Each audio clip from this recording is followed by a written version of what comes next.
আজকের এই ভিডিওতে আমরা ফিগার কাউন্টিংয়ের লাস্ট পার্ট নিয়ে আলোচনা করব। এখানে আমরা বর্গক্ষেত্র, আয়তক্ষেত্র, বৃত্ত এবং সরল রেখার কাউন্টিং করব। প্রথমেই বর্গক্ষেত্র দিয়ে শুরু করা যাক। দেখো, এক্ষেত্রে এখানে বর্গক্ষেত্র কাউন্টিং করার জন্য আমরা কি করব,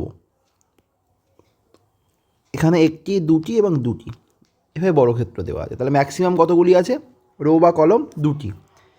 এর সূত্র হলো স্কোয়ার করতে হবে, একের স্কোয়ার, দুইয়ের স্কোয়ার। 1 + 4 = 5। নেক্সট দেখো, 1 2 3 2 3। তাহলে ম্যাক্সিমাম কতগুলো আছে? 3।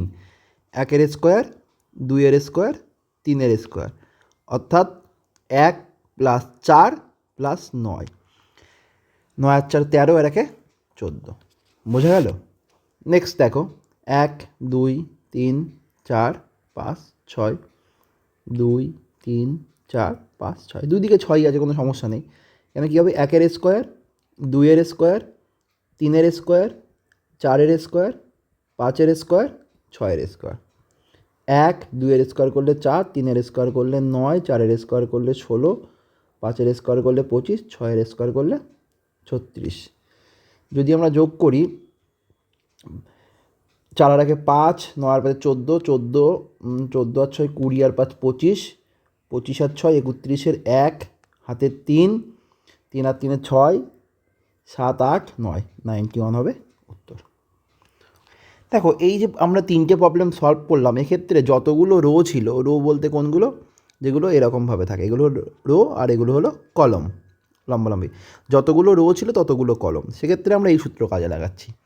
যখন আমাদের রো আর কলম আলাদা হবে, অর্থাৎ রো আর কলম যখন সমান হবে না, সেক্ষেত্রেও আমরা এরকমভাবে কাজে লাগাতে পারি। দেখা যাক কী করা যায়। 1 2 3 4, 2 3 4, অর্থাৎ এই পর্যন্ত আমার ওই সূত্র কাজে লাগছে। চলো এখানে এই সূত্রটাই কাজে লাগাই। একের স্কোয়ার, দুইয়ের স্কোয়ার, তিনের স্কোয়ার, চারের স্কোয়ার। কত হলো তাহলে? 1 + 4 + 9 + 16, 16 আর 9 25, 25 আর 4 29, 30 হলো।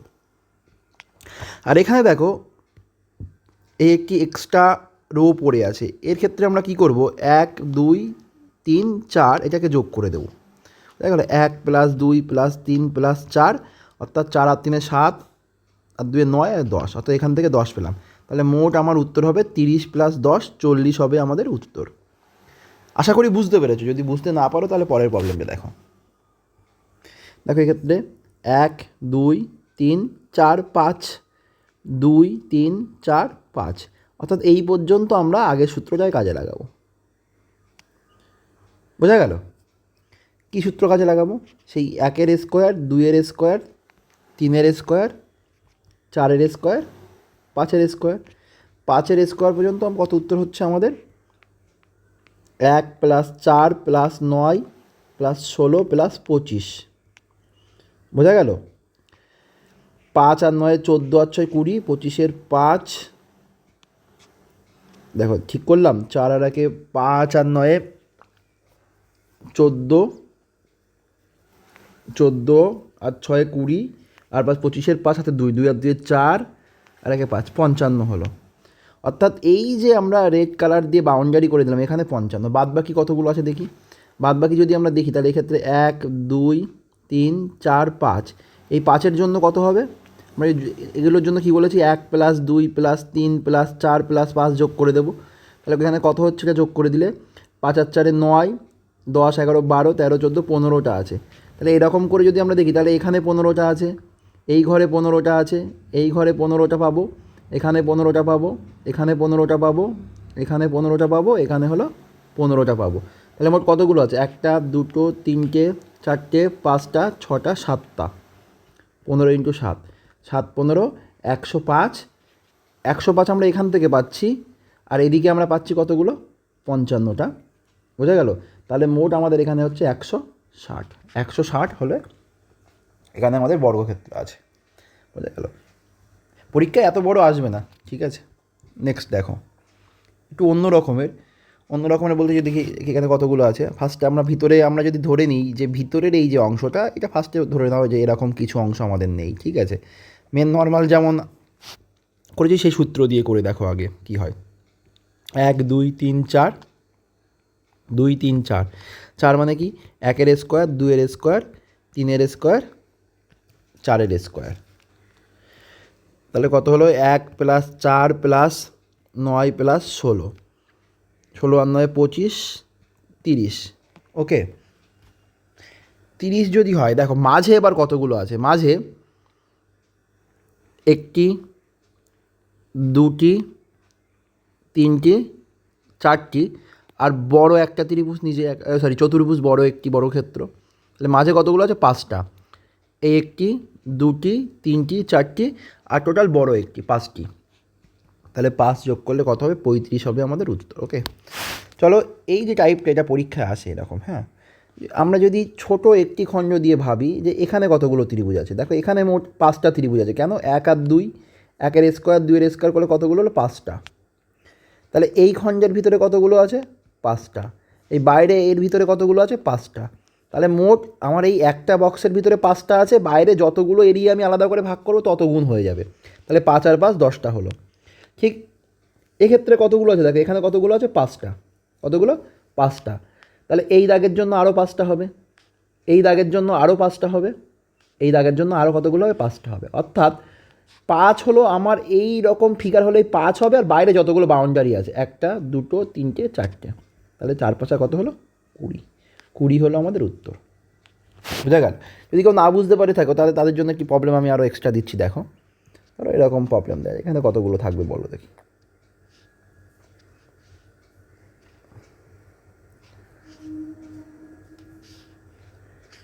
এখানে কতগুলো থাকবে, দেখো এখানে কতগুলো থাকবে বলতে গেলে আমার মূলত এই একটি খণ্ডের ভিতরে কতগুলো আছে, এই একটি অংশের ভিতরে আছে আমার 5টা। 5টা। তাহলে এখানে কতগুলো দাগ, 1 2 3টে। তাহলে কত হবে, 5 × 3 15 হবে আমাদের উত্তর।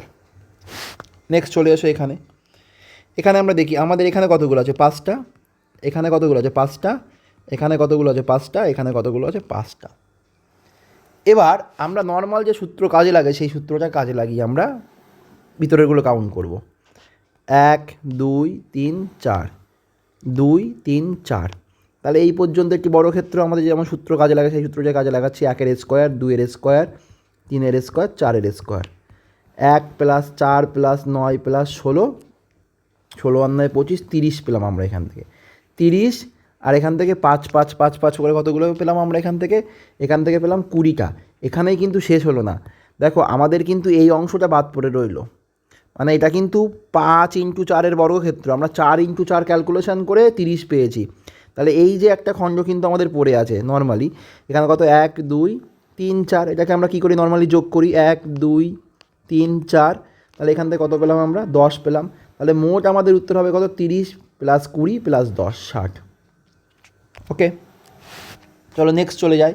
নেক্সট যদি আমরা দেখি আমাদের এই খণ্ডের দরুন কতগুলো ত্রিভুজ থাকে, আমরা দেখেছি এর জন্য থাকে 5টা। সরি, আমি বারবার ত্রিভুজ বলছি, ভুল বলে ফেললাম, চতুর্ভুজ থাকে, অত বর্গক্ষেত্র থাকে কতগুলো, 5টা। তা বাদেও দেখো আরও দুটো এক্সট্রা এখানে আছে, এই একটি আর এই একটি, 2টি। তাহলে 5 + 2, অর্থাৎ এর উত্তর হবে 7। এখানে কতগুলো বর্গক্ষেত্র আছে, 7টি বর্গক্ষেত্র আছে। নেক্সট দেখো এখানে আমরা যদি দেখি, এক্ষেত্রে আমাদের কতগুলো আছে, 1 2 3 2 3। তাহলে 1 এর স্কোয়ার, 2 এর স্কোয়ার, 3 এর স্কোয়ার, অর্থাৎ 1 + 4 + 9, 9 × 10 14টি আছে। বোঝা গেল? এখানে কতগুলো, 14টি। তা বাদেও এখানে একটি 15 16 17 18। তাহলে এখানে মোট কতগুলি আছে, এখানে আছে হলো 18টি। এগুলো কিন্তু PYQ এর কোশ্চেন। বোঝা গেল? নেক্সট এবার দেখো আয়তক্ষেত্র। এবার আমরা কি দেখব, আয়তক্ষেত্রটাকে মনে রাখবে, যখন আমরা আয়তক্ষেত্র করবো এর ভিতরে কিন্তু বর্গক্ষেত্রগুলো পড়ে যাবে, অর্থাৎ প্রতিটা বর্গক্ষেত্রই কিন্তু আয়তক্ষেত্র হয়। কি বললাম, প্রতিটি বর্গক্ষেত্র কিন্তু আয়তক্ষেত্র হয়। সুতরাং এর ভিতরে কিন্তু বর্গক্ষেত্রগুলো কাউন্ট হবে। সুতরাং দেখবে এক্ষেত্রে যখন উত্তর আসবে, এর উত্তরটার ফিগার অনেকটাই বর্গক্ষেত্রের তুলনায় বেশি হবে। বুঝে গেল? এখানে কত, 1 2 2, ঠিক আছে। দেখো এখান থেকে আমরা এগুলো যোগ করব, কত হলো এখানে, যোগ করলে 3, যোগ করলে কত হবে 3। এই যে যোগ করে যে ফিগারগুলো পাবো তাকে আমরা গুণ করে দেবো। 3 আর 3 গুণ করলে কত হবে 9। দেখতে নর্মালি 2 আর 2-এর বর্গক্ষেত্রের ক্ষেত্রে 5টা বর্গক্ষেত্র পাওয়া যাচ্ছিলো, আর এক্ষেত্রে 9টা আয়তক্ষেত্র পাওয়া গেল, কারণ এর ভিতরে গেলে কিন্তু আমরা বর্গক্ষেত্রগুলোকেও কাউন্ট করবো, সাথে আয়তক্ষেত্রগুলোকে কাউন্ট করবো, ওই জন্য বেশি হয়। দেখো এক্ষেত্রে দাও কী করবো, 1 2 2 3, তাহলে এক্ষেত্রে যোগ করলে কত হচ্ছে এইভাবে, এটা হলো 3, আর এদিকে যোগ করলে এটা কত হচ্ছে 3 আর 2 5 আর 1 6। এবার এই দুটোকে গুণ করে দিয়ে কত হবে 18। কি বললাম, রো এবং কলমকে সংখ্যা হিসেবে কাউন্ট করব, তারপরে সেগুলোকে যোগ করে দেবো, যোগ করে রো বরাবর যোগফল পাবো যা, আর কলম বরাবর যা যোগফল পাবো তাদেরকে গুণ করে দেবো। 1 2 3 4 কাউন্ট করলাম, 2 3 4 কাউন্ট করলাম, তারপরে এগুলোকে যোগ করে দেবো। কত হচ্ছে 4 আর 3 7, 8 9 10, এদিকে কাউন্ট করলে কত হচ্ছে 10। যে কাউন্ট করে যে আমরা ফিগার পেলাম তাকে আমরা গুণ করে দেবো, কত হবে 100, তাকে কত হবে 100। ওকে, নেক্সট এখানে দেখো 1 2 3 2 3 4 5, এগুলো যোগ করলে কত হচ্ছে 3 আর 2 5 আর 1 6, এদিকে যোগ করলে কত হচ্ছে 5 আর 4 9, আপনি 12 13 14 15, 6 15 গুণ করলে কত হবে 90। বোঝা গেল? দেখো এদিকে দেখি 1, এই 1 তো আর এদিকে কিছু নেই, তাহলে এখানে একই থাকলো। 2 3 4 5, 5 আর 4 9, 9 আর 3 12 13 14 15, তাহলে 15 আর 1 গুণ করতে হবে। বোঝা গেল? মানে ঘাবড়ে যাবার কিছু নেই, একটাই লাইন বরাবর আছে বলে দেখে ঘাবড়ে যাওয়ার কিন্তু কিছু নেই, ঠিক আছে? 15 আর 1 কত হবে, 15 ইন্টু 1 15ই হবে। ওকে, দেখো পরবর্তী প্রবলেম, এই যে প্রবলেমটা খুবই গুরুত্বপূর্ণ প্রিভিয়াস ইয়ারের কোশ্চেন। ওকে, ভালো করে বোঝার চেষ্টা করো। দেখো আমরা এটাকে দুটি আলাদা আলাদাভাবে ক্যালকুলেশন করতে পারি। প্রথমে ভাবো এখানে 1 2 3 4 5 6, তাহলে এটাকে যোগ করলে কত হচ্ছে 21। টোটাল আমরা এখানে কতগুলো পেলাম আয়তক্ষেত্র 21টি। আবার যদি আমরা এটাকে নিয়ে ক্যালকুলেশন করি, এটাকে নিয়ে ক্যালকুলেশন করলে কি হবে, দেখো এখানে কতগুলো আছে 1 2 3 4 5 6 7, আর এদিকে 2টি, অর্থাৎ এই বরাবর কতগুলো আছে 2টি, তাহলে গুণ করলে যোগ করলে কত হবে 3, আর এই বরাবর আছে 7। 7 পর্যন্ত যদি আমরা যোগ করি তাহলে কত পাবো আমরা এখানে, 7 পর্যন্ত যোগ করলে 3 আর 3 6 আর 4 10 5 15, 15 আর 6 21, সাথে 28, কতগুলো পাবো 28। তাহলে যদি আমরা 28 ইন্টু 3 করি তাহলে আমরা এখানে কতগুলো পাচ্ছি 84 পাচ্ছি। ভালো করে বোঝো, তাহলে কতগুলো হলো 84। এবার একটা জিনিস তোমরা ফলো করেছো কি জানি না, এই যে অংশটা এখানে মোট কতগুলো আয়তক্ষেত্র আছে, এখানে মোট 3টে আয়তক্ষেত্র আছে। কী করে 3টে আছে, এই বড় একটি আয়তক্ষেত্র, এই 3 নম্বর কাউন্ট করা একটি আয়তক্ষেত্র, 4 নম্বর আয়তক্ষেত্র। এই যে 3টি আয়তক্ষেত্র এটাকে কিন্তু আমরা দুবার কাউন্ট করে ফেললাম। যখন আমরা এই বরাবর নিলাম তখন একবার কাউন্ট করেছি, যখন আমরা এই বরাবর গেলাম তখন কাউন্ট করি, দুবার কাউন্ট করা হয়ে গেল। তাহলে এখানে মোট কত হচ্ছে 84 21, কিন্তু মাঝের এই 3টেকে আমরা যেহেতু দুবার কাউন্ট করেছি আমরা একবার মাঝের 3 বিয়োগ করে দেবো। না বুঝতে পারলে তোমরা কমেন্ট করবে। কি বললাম, প্রথমে আমাদের এই যে ক্যালকুলেশানটা আছে, দেখো আমি অন্য কালি দিয়ে একবার দেখানোর চেষ্টা করছি।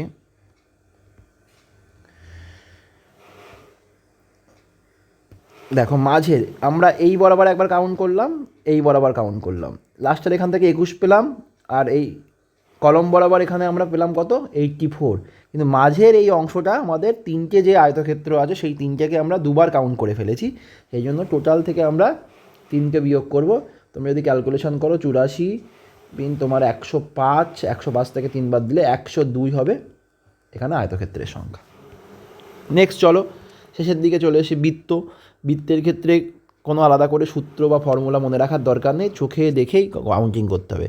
1টি 2টি 3টি, 1 2 3 4 5, 1 2 3 4 5, এক্ষেত্রে 1টা 2টো 3টে 4টে 5টা 6টা 7টা 8টা 9 10 11 12। বোঝা গেল? 1 2 3 4 5 6 7 8 9 10, এক্ষেত্রে 1 2 3 4 5 6,